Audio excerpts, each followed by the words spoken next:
Okay, I'm going to show you how to make prints by pressing paint.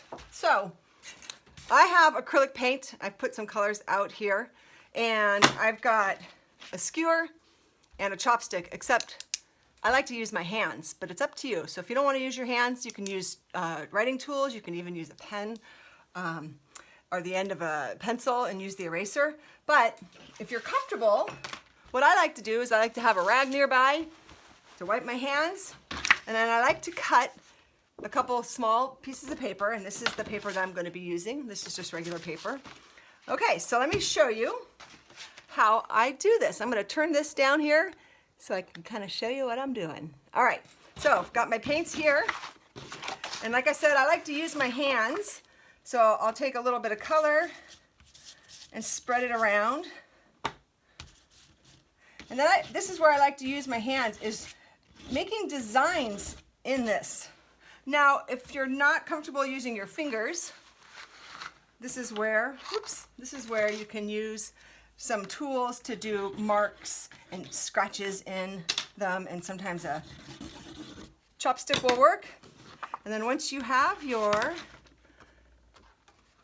paint down and your scratches in it, you'll press it down, and you can see it creates these really pretty patterns and designs, and oftentimes there's extra paint on it.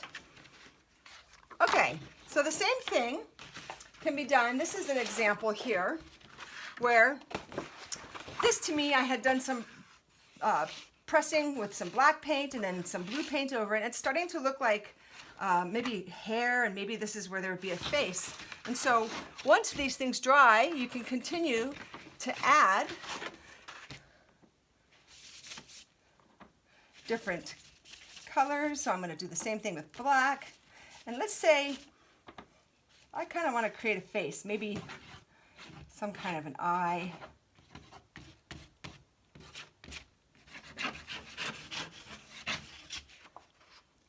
Then on that already dried paper that you've been using, you can start to add more designs.